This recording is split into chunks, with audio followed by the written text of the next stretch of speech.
Hello students, welcome to our YouTube channel. तो कैसे हो आप सब।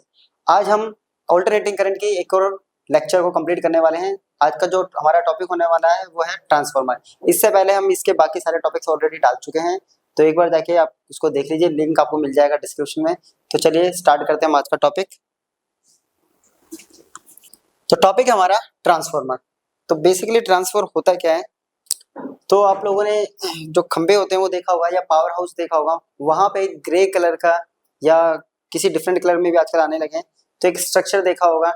खंभों के ऊपर टंकी टाइप का एक लगा होता है, टैंक टाइप का एक सिलेंड्रिकल अरेंजमेंट लगा होता है, तो वो बेसिकली होता है ट्रांसफार्मर।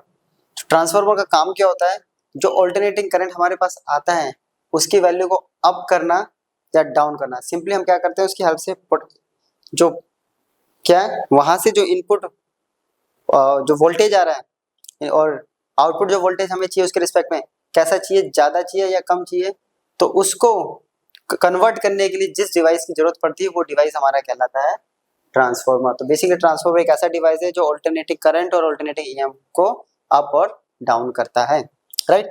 जब ये अप और डाउन करता है तो ये इसकी फ्रीक्वेंसी में कोई चेंजेस नहीं लेके आता, उसकी हेल्प से उसकी फ्रीक्वेंसी में कोई चेंजेस नहीं होती है और ना ही उसकी पावर में कोई चेंज होती है, राइट। तो ये होता है ट्रांसफार्मर। बेसिकली ट्रांसफार्मर जो होता है वो देखने में कुछ ऐसा होता है, ऊपर वाला जो अरेंजमेंट होता है वो तो उसका कवरिंग होती है, ठीक है। अंदर से कुछ ऐसा होता है, ये कुछ शीट्स होती है अपने पास, ये होती है लैमिनेटेड शीट,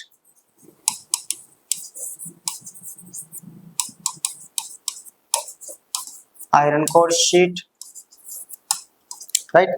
और उसके ऊपर ये आयरन शीट का अरेंजमेंट होता है और उसके ऊपर ये कॉइलिंग करी हुई होती है, ये कॉइलिंग होती है। तो यहां से जो होता है इनपुट दिया जाता है,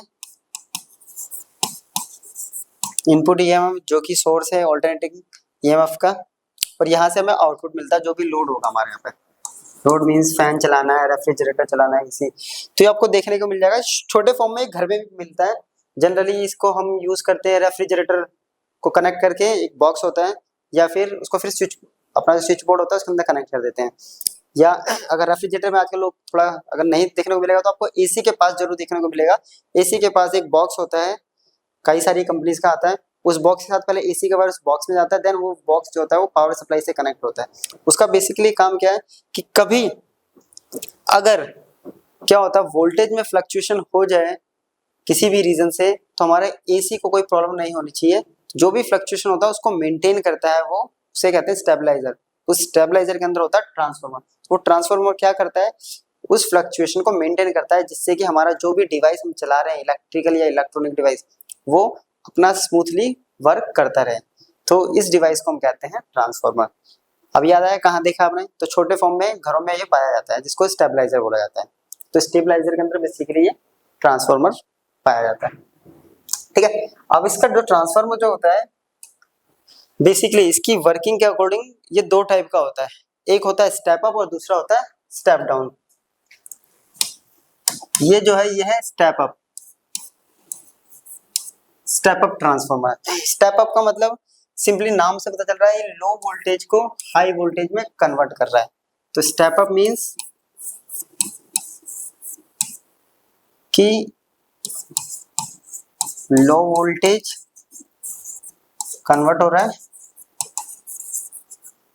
हाई वोल्टेज, यानी इनिशियली जो वोल्टेज हमारे पास आ रहा है, यानी इनपुट जो वोल्टेज है वो कम होगा और आउटपुट वोल्टेज हमें कैसा चाहिए, हाई। तो उस केस में हम लगाते हैं स्टेप अप ट्रांसफार्मर। दूसरा जो होता है वो होता है स्टेप डाउन। ये होता है high voltage to low voltage.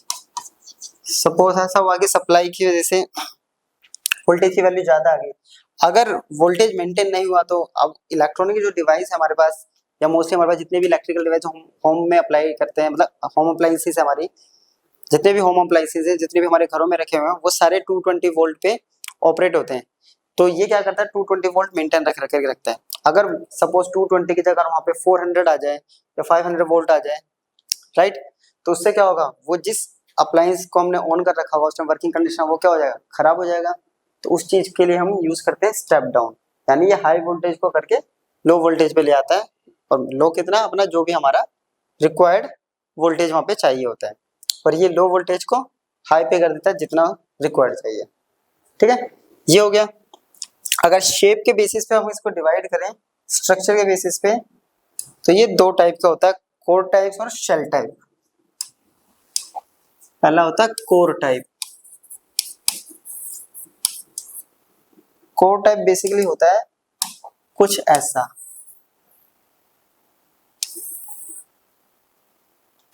इसमें क्या होता है, ये वाइंडिंग एक तरफ इनपुट वाइंडिंग और दूसरी, इसमें कुछ डिस्टेंस होता है, यानी ये हो गया इनपुट और ये आउटपुट, जिसको हम बेसिकली प्राइमरी वाइंडिंग भी बोलते हैं और इसको सेकेंडरी।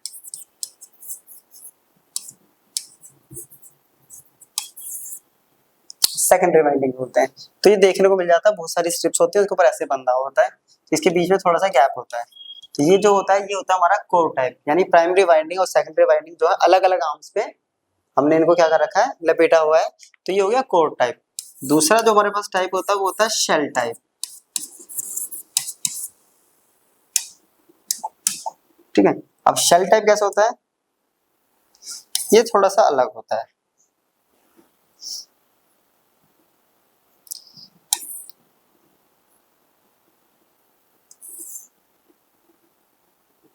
ये कुछ ऐसा होता है, इसमें क्या होता है, जो प्राइमरी वाइंडिंग है, ये मान लेते हैं हमारी प्राइमरी वाइंडिंग है, और दूसरे कलर से ले लेते हैं ये सेकेंडरी वाइंडिंग। ये दोनों एक कॉमन आर्म पे इनको लपेटा हुआ होता है, तो ये हो गया हमारा शेल टाइप। ठीक है, ये बेसिकली बहुत सारे छोटे छोटे इलेक्ट्रॉनिक डिवाइसेस में पाया जाता है, और ये मॉडर्न डे जो भी इलेक्ट्रिकल्स में वहाँ पाया जाता है। ठीक है, और वो डिपेंड करता है हमारी शेप और साइज पे भी डिपेंड करता है कि किस डिवाइस में हम इसको लगा रहे हैं और उसका शेप और साइज कैसा है, तो उसके अकॉर्डिंग हम इसको चेंज करते रहते हैं। क्लियर, तो ये तो हो गया इसका टाइप्स कैसे क्या क्या होते हैं। नेक्स्ट है प्रिंसिपल। इसका वर्किंग प्रिंसिपल बहुत इजी है, सिंपल। इसका वर्किंग प्रिंसिपल को समझना है तो डायग्राम को समझते हैं इसको। इसमें क्या है, देखिए, वर्किंग प्रिंसिपल समझना है तो इसमें हमने क्या करा, इनपुट वोल्टेज अप्लाई किया है ना। इनिशियली जैसे करंट हम यहाँ पे चेंज कर रहे हैं, तो हमें पता है कि करंट जैसे चेंज होगा, तो यहाँ पे करंट जब चेंज होता है तो कॉइलिंग में करंट की वजह से मैग्नेटिक फील्ड कितनी होती है, B equals to mu not NI, number of turns और करंट। करंट चेंज हो रहा है हमारा, करंट क्या कर रहा है, चेंज। तो करंट के चेंज होने से क्या होगा, मैग्नेटिक फील्ड चेंज करती है, सिंपल सा है ना।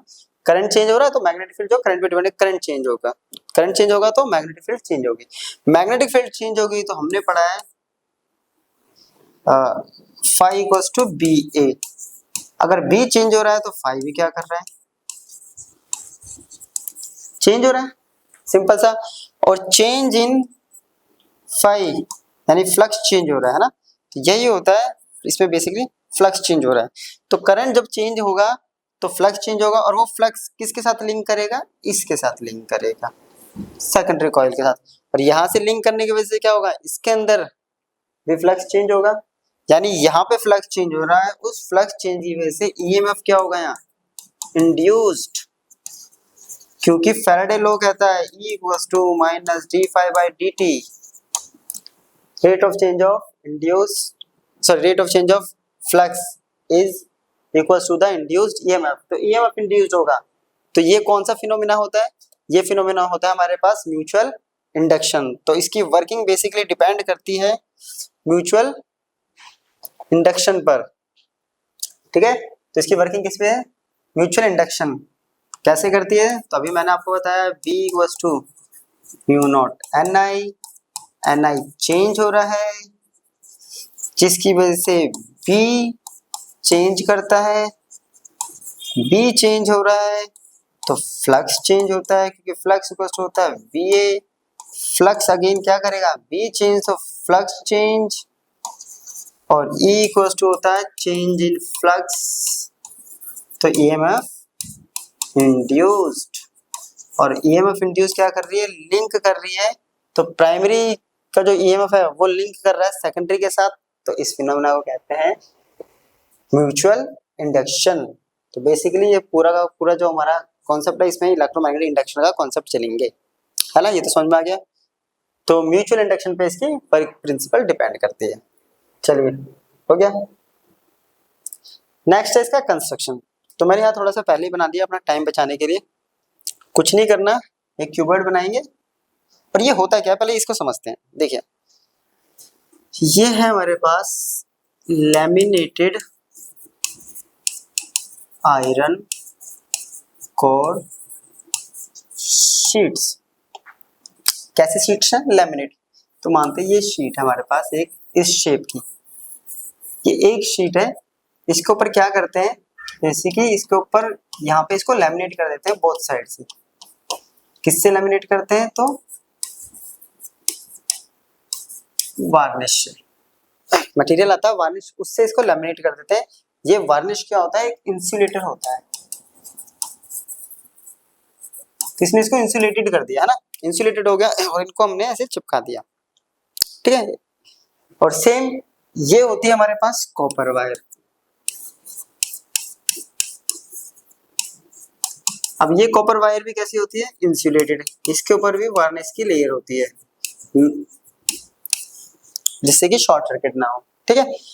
अब क्या हो गया बेसिकली, तो दो ही चीजें हैं इसके अंदर हमारे पास, इसके कंस्ट्रक्शन में दो ही चीजें हमारे पास यूज होती है, एक तो सॉफ्ट आयरन कोर की ये शीट्स और दूसरा होता है प्राइमरी और सेकेंडरी कॉइल जो कि इसके आर्म्स पे हमने बांधी हुई है।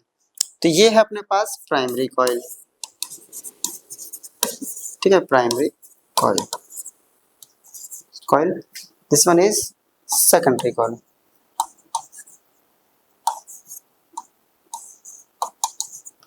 यह है load resistance, right, load resistance R. अब क्या है वर्किंग तो सिंपल इसी पे, ये प्रिंसिपल पे। तो ये दो हो गया इसका कंस्ट्रक्शन। कंस्ट्रक्शन में दो चीजें चाहिए अपने को, लैमिनेटेड आयरन कोर शीट और ये कॉइलिंग। इसको बांध देंगे, यहाँ से जब ये किया जाएगा, ये ऑल्टरनेट ईएमएफ यानी ईएमएफ यहाँ पे जा रहा है और ईएमएफ बार बार फ्लक्चुएट हो रहा है। फ्लक्चुएट होने की वजह से इसके अंदर क्या होगा, ईएमएफ इंड्यूस्ड होगा, क्योंकि जैसे जैसे करंट चेंज होता है मैग्नेटिक फील्ड चेंज होगी इसके अंदर, हाँ। और मैग्नेटिक फील्ड चेंज होगी तो चेंज इन मैग्नेटिक फील्ड की वजह से क्या होगा, फ्लक्स चेंज होगा, क्योंकि फ्लक्स इक्वल टू होता है बी इंटू ए, और change in magnetic flux with time according to Faraday law, तो वो होता है अपने पास सिंपल ईएमएफ। तो वो फ्लक्स इसके साथ लिंक करेगा, इसकी वजह से यहाँ पे हमें आउटपुट क्या मिलेगा, ईएमएफ मिलेगा। यानी जैसा ईएमएफ यहाँ पे हम देंगे उसके अकॉर्डिंग यहाँ, अब वो डिपेंड करता है कि यहाँ कम है, ये ज्यादा कर रहा है, ये ज्यादा है तो वहाँ कम हो रहा है। उसके लिए हम आगे स्टेप अप और स्टेप डाउन में पढ़ेंगे कंडीशंस क्या क्या होनी चाहिए। तो ये इसका कंस्ट्रक्शन और वर्किंग हो गया, क्लियर। अब आता है इसका मैथमेटिकली कैलकुलेशन, तो वो हम जरा कर लेते हैं।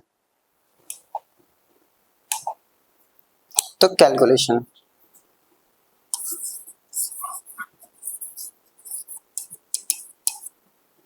तो कैलकुलेशन में क्या सिंपल अपना है, फैराडे लॉ क्या कहता है, according to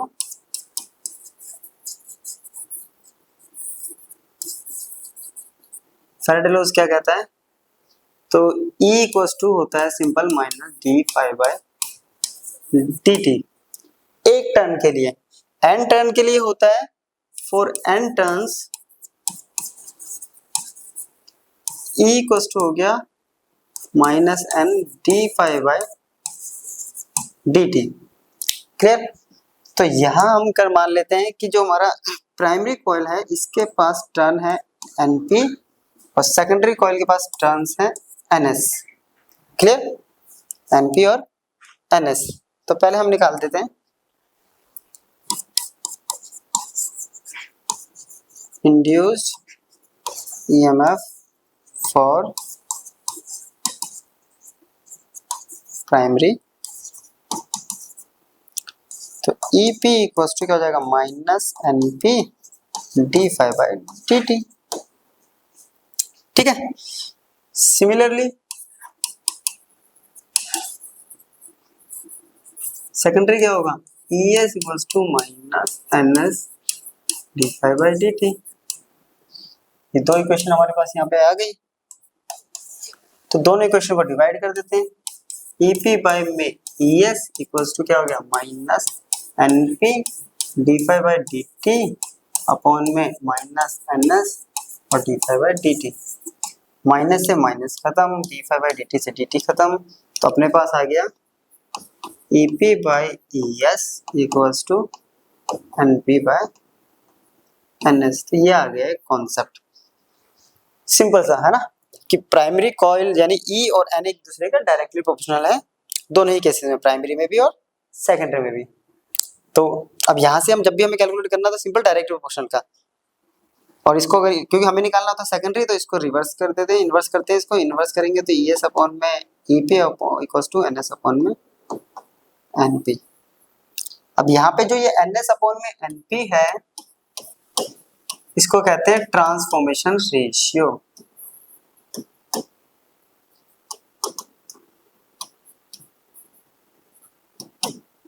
transformation ratio, right, इसे बोलते हैं हम ट्रांसफॉर्मेशन रेशियो। अब बात करते हैं इसके बेसिस हम करते हैं स्टेप अप।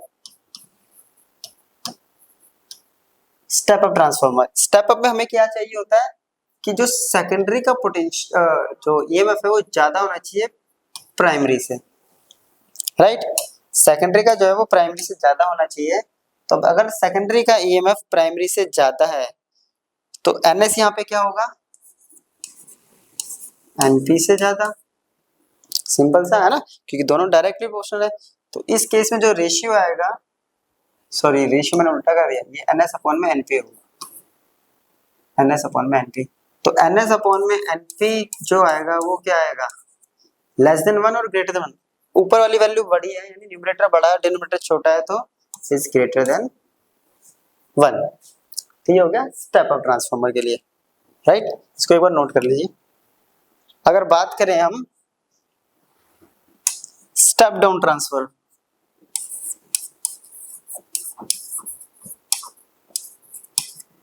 स्टेप डाउन में क्या होता है अपने पास कि जो EP है प्राइमरी का EMF ज्यादा होना चाहिए सेकेंडरी के EMF से। तो इस केस में NP ग्रेटर देन होगा NS, तो जो ट्रांसफॉर्मेशन रेशियो है NS में NP वो क्या हो जाएगा, लेस देन 1। तो ये तो हो गया हमारा EMF की कैलकुलेशन। अब हम इसमें कैलकुलेट करते हैं करंट, ठीक है, कि इसके अंदर कितना करंट।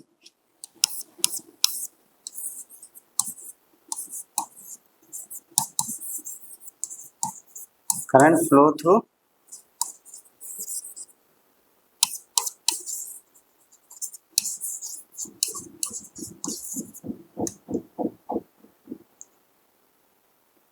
ट्रांसफार्मर। अब सिंपल, तो जब भी ये कैलकुलेशन करेंगे तो हमें इसको एक आइडियल केस मान के चलना पड़ेगा। आइडियल मींस हम मानेंगे कि there is no loss of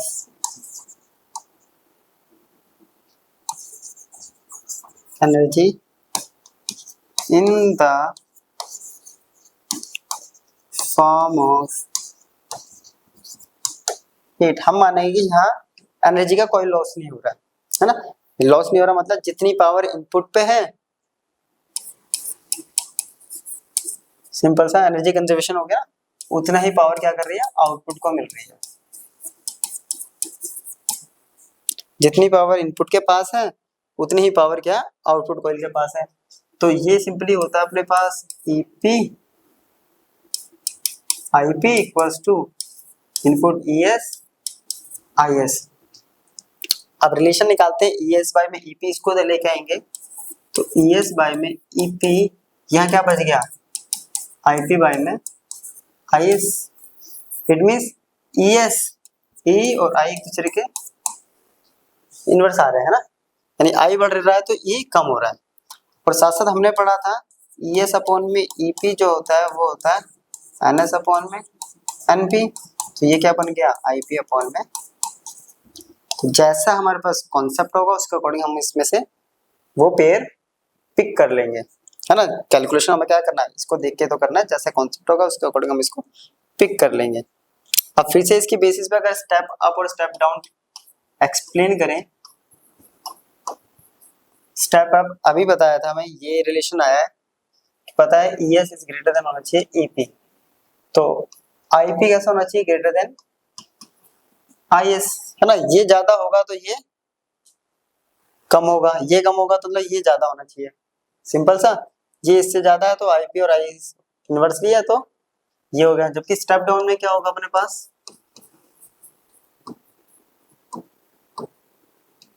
EP is greater than ES तो आईएस इज ग्रेटर देन। अगर प्राइमरी कॉइल का यानी इनपुट पे अगर ईएमएफ ज्यादा है और आउटपुट पे कम है तो आउटपुट का जो करंट है वो ज्यादा होगा एज कंपेयर टू इनपुट। चलिए नोट कर लीजिए। तो बेसिकली ये तो हमारा हो गया कैलकुलेशन। अब इसमें सिर्फ एक चीज रह गई, हमने पावर कैलकुलेट कर लिया है ना, ये कर लिया। एक छोटी सी चीज रह गई अपने पास, एफिशिएंसी, और निकाल लेते हैं कि कितना एफिशिएंट है। और एफिशिएंसी हमें पता है, हम 11th में भी पढ़ के आए, एफिशिएंसी की डेफिनेशन वही रहती है, आउटपुट पावर और इनपुट पावर का जो रेशियो होता है वो कहलाता है हमारा एफिशिएंसी। तो सेम यहाँ पे जो एफिशिएंसी है वो भी क्या होगी, सिंपल सा आउटपुट पावर अपॉन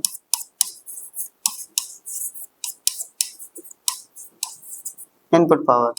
अब आउटपुट पावर होता है ES IS, input power EP IP।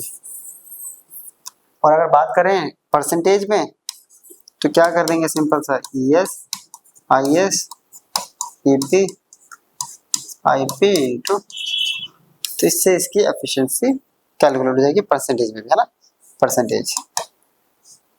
Clear. तो ये हो गया एफिशिएंसी। तो यहाँ हमारा ट्रांसफर की कैलकुलेशन हो गई कंप्लीट। क्लियर। अब हम पढ़ते हैं इसके बेसिकली इसमें होने वाले लॉसेस। तो क्योंकि कोई भी चीज हमें पता है, कोई भी डिवाइस आज तक आइडियल नहीं होता, 100% एफिशिएंट कोई नहीं होता, तो उसके अंदर कुछ ना कुछ कमियां होती है, कुछ ना कुछ लॉसेस हो जाते हैं। तो वही लॉसेस हमें पढ़ना है। तो सबसे पहला जो लॉस होता है वो है हमारा जो एनर्जी के जो लॉसेस है, उसमें सबसे पहला लॉस है फ्लक्स लॉस। तो फ्लक्स लॉस को जरा ऐसे समझते हैं हम जरा।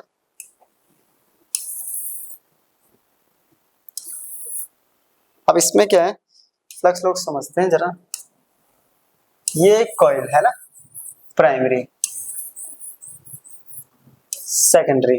अब इससे क्या हो रहा है जरा समझना, इस पे जो ईएमएफ इंड्यूस हो रहा है इस वाले पे, क्या वो कंप्लीटली इसके पास लिंक हो रहा है, तो इसका ईएमएफ कभी भी कंप्लीटली इसके साथ लिंक नहीं हो रहा। तो लिंक नहीं हो रहा था, कहीं ना कहीं वो किसी ना किसी एनर्जी के फॉर्म में क्या हो रहा है, एनवायरमेंट में, एयर में वो लॉस कर रहा है। तो इस लॉस को कहते हैं हम फ्लक्स लॉस। ठीक है। अब ये लॉस अगर कम करना है तो सिंपल क्या करना पड़ेगा, हमें जो ट्रांसफार्मर यूज करना पड़ेगा वो कैसे करना पड़ेगा, या तो ये वाला यूज कर लीजिए, सब अच्छा है। सिंपल सा होता है कि जो भी कॉइल है प्राइमरी और सेकेंडरी, उन्हें क्या करना है, एक ही आर्म पे बांध देंगे, एक के ऊपर एक, जिसकी वजह से ये फ्लक्स लॉस क्या हो जाएगा, कम हो जाएगा, क्योंकि ये कंप्लीटली लिंक करेगा। कंप्लीटली लिंक करेगा तो फ्लक्स लॉस से हम बचा सकते हैं इसको। दूसरा होता है हमारा आयरन लॉस या एडी करंट लॉस। अब आयरन लॉस और एडी करंट लॉस क्या होता है, जो भी हम शीट्स यूज कर रहे हैं यहाँ पे, ये जो शीट यूज कर रहे हैं ये आयरन की शीट होती है ना। अब ये आयरन जो शीट है, इस टाइप में कौन सा करंट फ्लो होता है इस टाइप के अरेंजमेंट में, स्ट्रक्चर में, क्योंकि ये वायर नहीं तो इसमें एडी करंट होता है।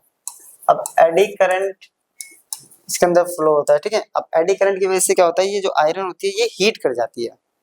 हीट कर जाती है तो वो हीट कहाँ जा रही है, एनवायरमेंट में, कहीं बाहर से तो आ नहीं रही, एनवायरमेंट में जा रही है। तो उस टाइप के लॉस को कहते हैं हम आयरन लॉस। इसको अगर कम करना है तो इसी को कम करने के लिए हमने क्या करा था, शीट्स को वार्निश किया था। इसीलिए उसको, क्योंकि वो मोटी थिकनेस हो जाएगी, अगर सारी शीट्स को लेंगे तो इतनी मोटा अरेंजमेंट लगभग वो बन जाएगा, है ना, इतना मोटा। अब इतने मोटे अरेंजमेंट से अच्छा है कि एक एक शीट लो, उसको लेमिनेट कर दो। अब वो इंडिविजुअली देखने में तो लगेगा कि बहुत मोटा स्ट्रक्चर है, लेकिन वो इंडिविजुअली अलग अलग क्या हो गई है, वो स्ट्रक्चर्स हो गए हैं। तो इसकी वजह से हम क्या कर सकते हैं, एडी करंट लॉस को कम कर सकते हैं। क्लियर। तो एक बार इसको जरा नोट कर लीजिए। चलिए नेक्स्ट अपने पास जो होता है वो होता है कॉपर लॉस। अब कॉपर लॉस क्या है, देखिए कॉपर है, उसके पास रेजिस्टेंस होता है, रेजिस्टेंस होता है तो उसके पास पावर आ जाएगी I² R, है ना। I² R की वजह से ये जो हीट कर रही है कॉपर, वो अगेन हीट एनर्जी की फॉर्म में जो कन्वर्ट हो रहा है वो कहाँ जा रहा है, एनवायरमेंट में। एनवायरमेंट में जा रहा है तो फिर एक टाइप का लॉस है। इसीलिए क्या करेंगे, अब कॉपर की जगह वायर यूज तो हम कॉपर ही करेंगे, तो हम क्या करेंगे उस वायर को थोड़ा सा मोटा कर देंगे, क्योंकि कॉपर को वायर हमने पढ़ा था थर्ड चैप्टर करंट इलेक्ट्रिसिटी में, जैसे थिकनेस बढ़ती है रेजिस्टेंस कम हो जाता है, तो रेजिस्टेंस कम होगा तो हीट भी क्या करेगा वो कम करेगा, तो हम क्या करेंगे थिक कॉपर वायर को यूज करेंगे। वहीं अब नेक्स्ट टाइप का जो लॉस है वो हमारा हिस्टैरिसीस लॉस। अब हिस्टैरिसीस लॉस क्या है, तो जरा फिर से एक स्ट्रक्चर बनाते हैं इसको।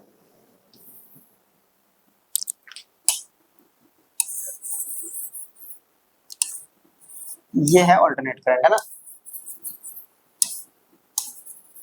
अब क्या हो रहा है, अल्टरनेट करंट का मतलब क्या होता है कि ये जो करंट है वो बार बार वेरी कर रहा है। अगर ये बार बार वेरी कर रहा है तो इसका मतलब क्या हो रहा है, पहले ये मैग्नेटाइज हो रहा है, फिर ये डीमैग्नेटाइज हो रहा है, मैग्नेटाइज डीमैग्नेटाइज, तो इसकी वजह से क्या होता है, मैग्नेटाइज और डीमैग्नेटाइजेशन की वजह से आयरन कोर के अंदर क्या होता है, एनर्जी का लॉस होता है, और उस लॉस को कहते हैं हम हिस्टैरिसीस। ये हिस्टैरिसीस हम लोगों ने 5th चैप्टर में भी पढ़ा था। हिस्टैरिसीस में क्या होता है कि किसी मटेरियल को जो मैग्नेटाइज करते हैं और डीमैग्नेटाइज करते हैं तो वो अपना सेम पाथ को ट्रेस नहीं करता है, रिगेन नहीं करता है, तो उसको कहते हैं हम हिस्टैरिसीस। तो इसको कम करने के लिए हम क्या करते हैं, बेसिकली हमें इसकी हेल्प से हमें नॉलेज मिलती है कि हमें एक ऐसा मटेरियल यूज करना है बनाने के लिए आयरन ये ट्रांसफार्मर जिसका हिस्टैरिसीस लूप जितना पतला हो सके। हिस्टैरिसीस लूप कैसा होता है बेसिकली, अब जिसका जितना ज्यादा पतला होगा हम उसको, अब इसको यूज करने से अच्छा है इस पे क्या होगा, हीट एनर्जी ज्यादा लॉस होगी, जबकि इसमें एनर्जी कम लॉस होगी। तो हम ऐसा लूप यूज करेंगे जिसका हिस्टैरिसीस लूप, मतलब ऐसा मटेरियल यूज करेंगे जिसका हिस्टैरिसीस लूप बहुत नैरो हो। क्लियर। नेक्स्ट टाइप का जो लॉस है वो है हमारा हमिंग लॉस, या सिंपली इसको कह सकते हैं लॉस ड्यू टू नॉइस।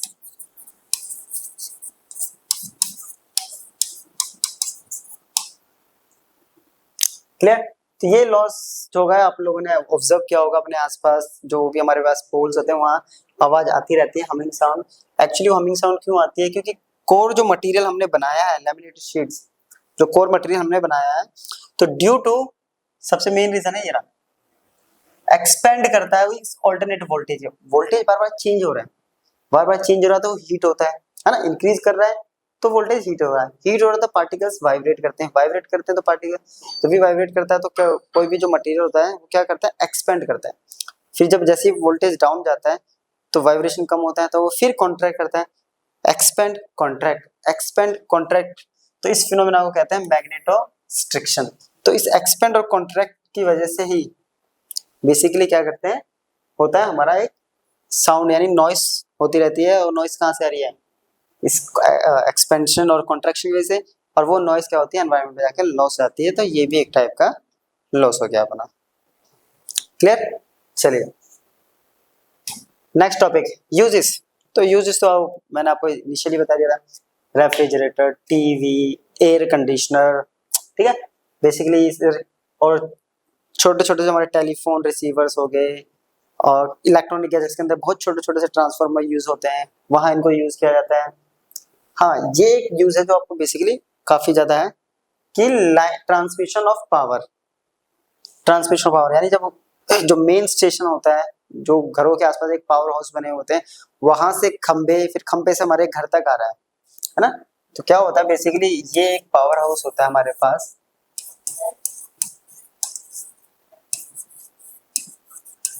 वहां से ये वायर आती है, फिर ये कनेक्ट होता है पोल पर, फिर पोल से हमारे घर होता है, राइट। पावर हाउस से पोल और पोल से हाउस तक ये आती है। अब इसमें बेसिकली क्या होता है, जब पावर ट्रांसपोर्ट होती है लो वोल्टेज पे, यहाँ से लो वोल्टेज पे अगर पावर ट्रांसमिट कर रहे हैं तो करंट जो होता है वो क्या हो जाता है, हाई हो जाता है। करंट की वैल्यू क्या हो जाती है, हाई।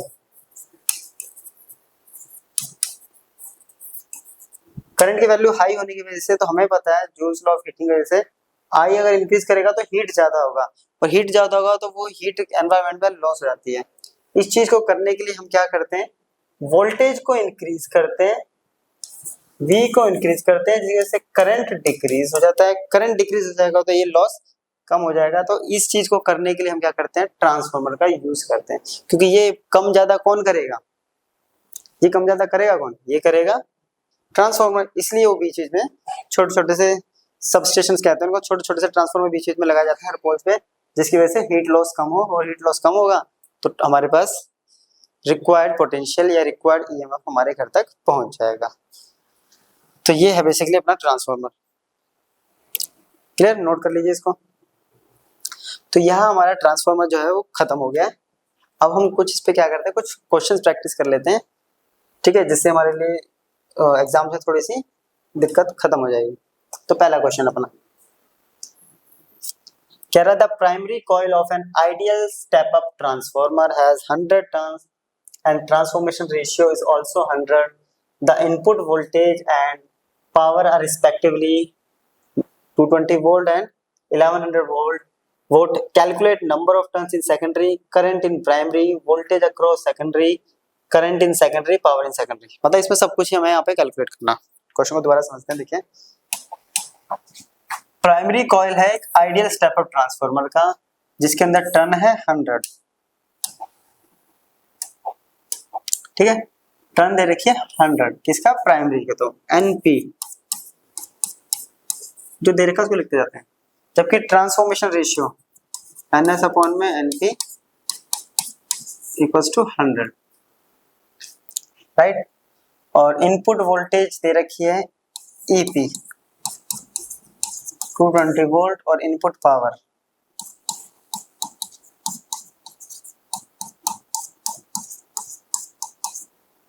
ठीक है। नंबर ऑफ टर्न्स निकालने हैं सेकेंडरी में, फर्स्ट पार्ट। तो हमें पता है ES अपॉन में EP इक्वल्स टू, ये इसकी तो जरूरत नहीं पड़ेगी, इजिली ट्रांसफॉर्मेशन रेशियो दे तो रखा है, NS अपॉन में NP इक्वल्स टू है 100।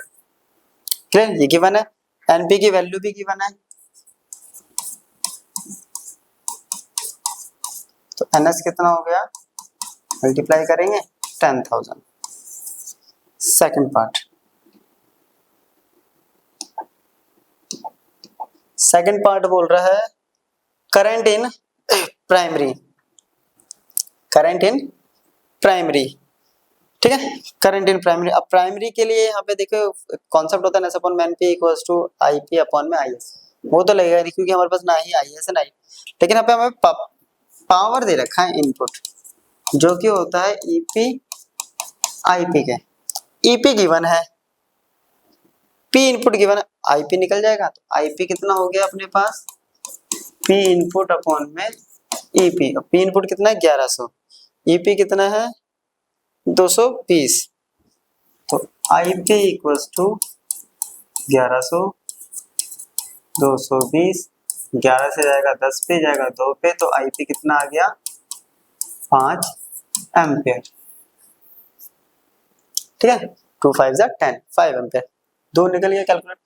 वोल्टेज अक्रॉस सेकेंडरी, अब सेकेंडरी के अक्रॉस वोल्टेज निकालना है तो इजी है, एनएस अपॉन एनपी अपने को गिवन है, ईपी गिवन है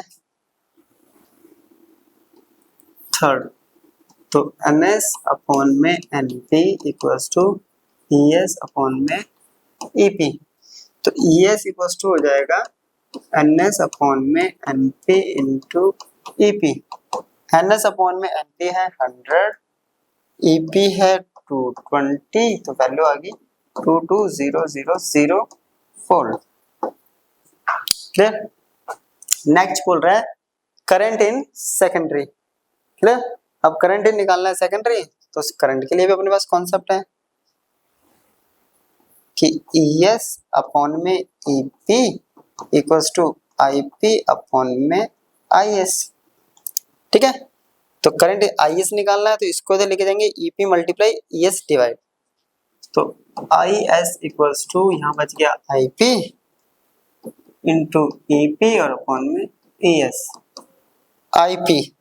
IP की बात करें तो ये रहा 5, EP की अगर बात करेंगे प्राइमरी तो 220, ES की बात करेंगे तो 22000, एक जीरो से एक जीरो, ये गया 100, ये आ गया 1/20, तो IS आ गया 1/20 या फिर 0.05 एम्पियर। ये आ गया सेकंड। अब कह रहा है पावर इन सेकेंडरी, तो सेकेंडरी का अगर पावर निकालना तो सिंपल यही फॉर्मूला होता है, ये रहा EPIP, तो ES IS। Fifth power in output, तो क्या होगा ES IS। ES कितना आया था 2200, सॉरी 22,000, और IS अभी आया था 1/20 से, ये कट गया, कितना गया 1100। और ध्यान से अगर देखे जाए तो हम यहाँ से शॉर्टकट भी कर सकते थे कि P इनपुट इक्वल टू क्या होता है इसमें P आउटपुट। अब इनपुट भी हमारा 1100 और आउटपुट भी हमारा क्या है 1100 वॉट। चलिए नोट कर लीजिए। Next question, a small town with a demand of 1200 kilowatt of electric power at 220 volt is situated 20 kilometer away from an electric plant generating power at 440 volt. The resistance of the two wire line carrying power is 0.5 ohm per kilometer. The town gets the power from the line through a 4000 to 220 volt step down transformer at substation in the town. Estimate the line power loss in the form of heat. Question को समझते हैं पहले। Basically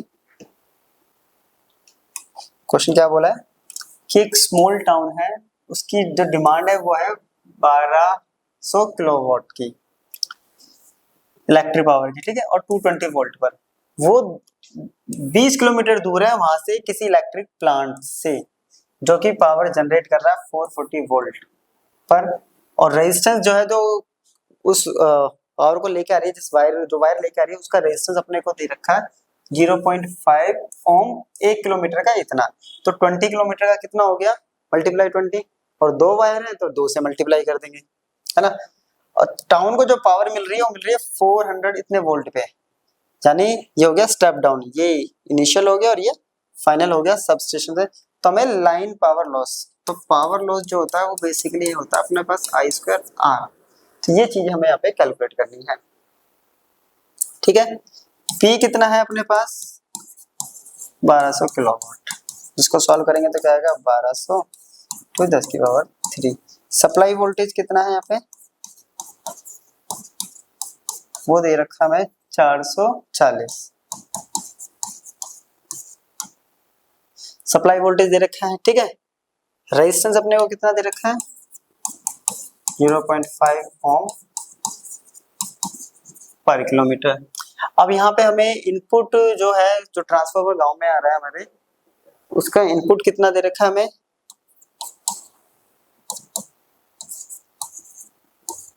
4000, उसका secondary कितना दे रखा है 220 पे हमें वो चाहिए।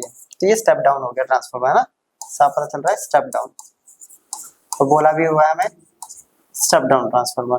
तो अपने को क्या निकालना पड़ेगा यहाँ बेसिकली, पहले अपने को चाहिए यहाँ पे I, क्योंकि R तो हम निकाल लेंगे, और I निकलेगा कैसे, तो पावर का हमें पता है P इक्वल्स टू EP/IP, क्योंकि पावर तो क्या होती है सेम पावर ट्रांसफर होती है ना, और पावर तो हम क्या मानते हैं आइडियल। तो पावर कितनी है अपने पास 1200 इंटू 10⁻3, क्या EP गिवन है 4000, IP नहीं पता, तो IP निकल जाएगा यहाँ से, ये हो गया 10 की पावर और ये आ गया 4000, 1 2 3 ये कट गया पूरा, ठीक है, ये गया इससे 300, तो ये आ गया 300 एम्पियर। अब क्या निकालना पावर लॉस, जो कि कॉन्सेप्ट बता ही चुके हैं पहले, P equals to I² R।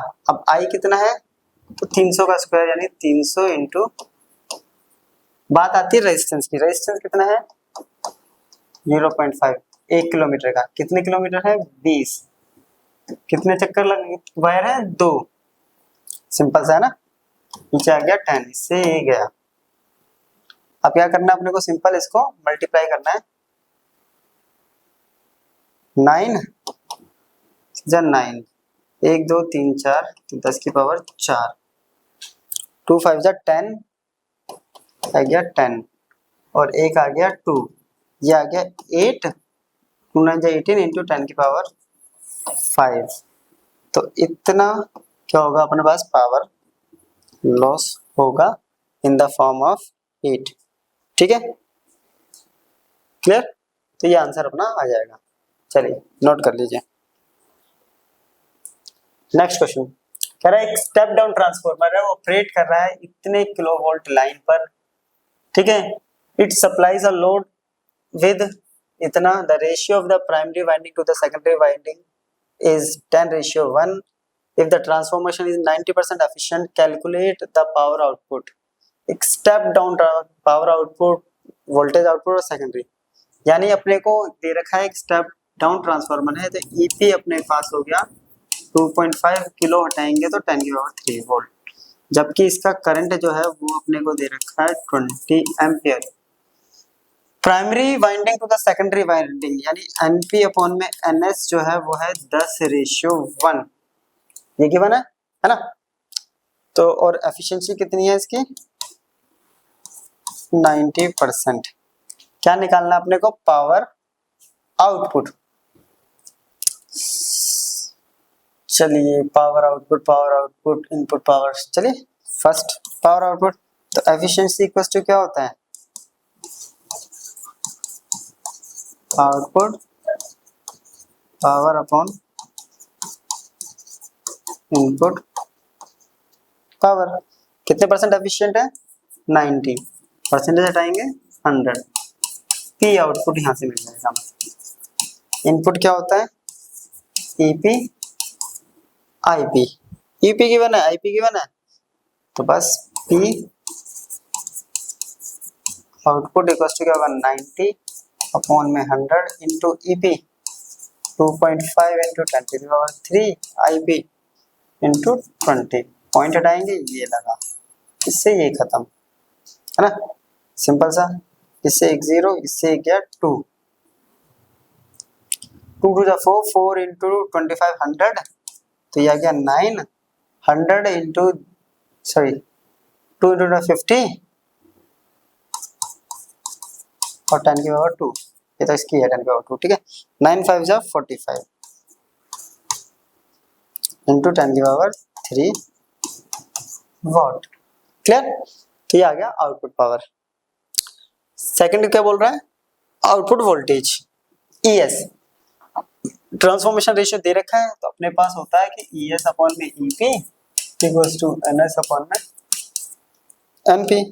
बस अब ईएस अपॉन में ईपी, ईएस फाइंड आउट करना है, ईपी दे रखा है 2.5 10 टू द पावर 3, जबकि एनपी बाय माइनस है 10/1, तो ये हो गया 1/10, इसको दिला के मल्टीप्लाई, तो ES equals to 2.5 10 to the power 3 upon में 10, इससे ये कट गया, तो ईएस आ गया अपने पास 2.5 into 10 to the power 2 volt. चलिए नेक्स्ट बोल रहा है करंट इन द सेकेंडरी, तो इजी सा, प्राइमरी का करंट दे रखा है, तो अभी हमें पता है कि जो एनएस बाय में एनपी होता है वो होता है आईपी बाय में आईएस, यही होता है ना, सिंपल, एक दूसरे के इनवर्सली होते हैं। और अपने को करंट निकालना सेकेंडरी में, ये इधर चला गया, तो IS equals to IP into NP by में एनएस, ठीक है। आईपी अपने को दे रखा है 20, एनपी बाय में एनएस दे रखा है 10, तो कितना आ गया 200 एम्पियर, सिंपल सा। चलिए नोट कर लीजिए, क्लियर। नेक्स्ट क्वेश्चन बोल रहा है a 12 volt 60 watt lamp is connected to the secondary of a step down transformer whose primary is connected to a AC mains of this, assuming the transfer to be ideal, what is the current in the primary winding। तो simple सा देखो क्या बोला हुआ कि primary winding का जो connection है वो है इतना, यानी ईपी अपने को दे रखा है 220, पहले जो आता है समझ वो लिखते हैं, ठीक है। आईपी निकालना है, जबकि आउटपुट पावर और आउटपुट ईएमएफ सेकेंडरी वो दे रखा है 12 वोल्ट और पी आउटपुट दे रखा है 60 वोल्ट, तो अपने को क्या चाहिए, आईपी। चलो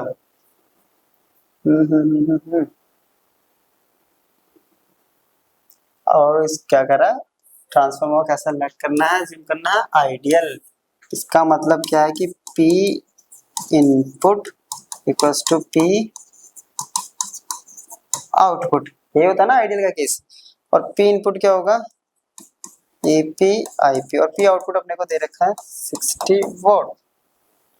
तो IP निकालना है, तो क्या हो गया 60 बाई में EP, वैल्यू पुट करते हैं 60 अपॉन 220 कट गया, डिवाइड करेंगे 0 पॉइंट, राइट।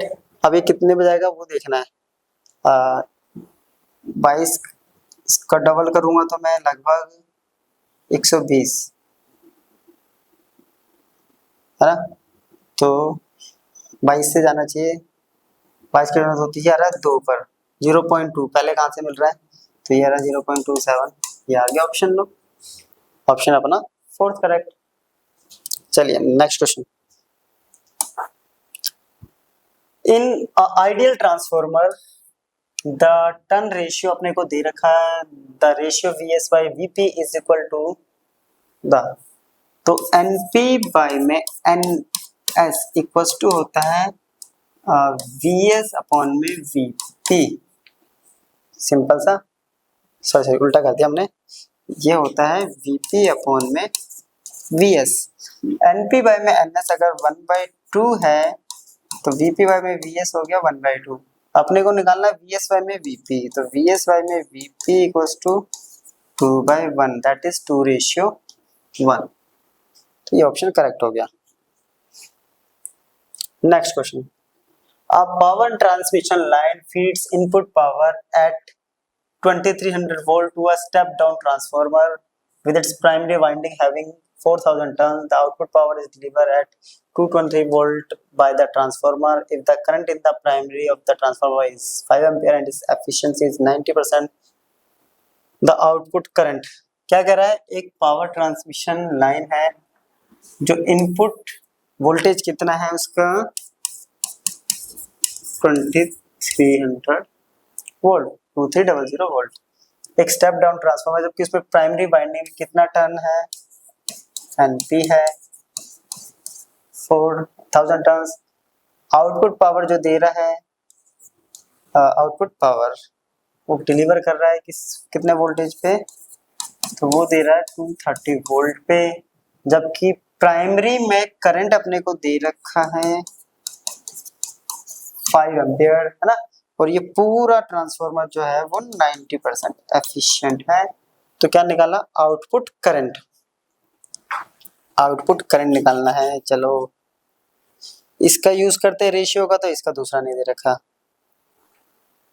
इससे भी निकाल सकते हैं हम, 90% एफिशिएंट, हम इसका भी यूज कर सकते हैं, मर्जी अपनी है, ठीक है।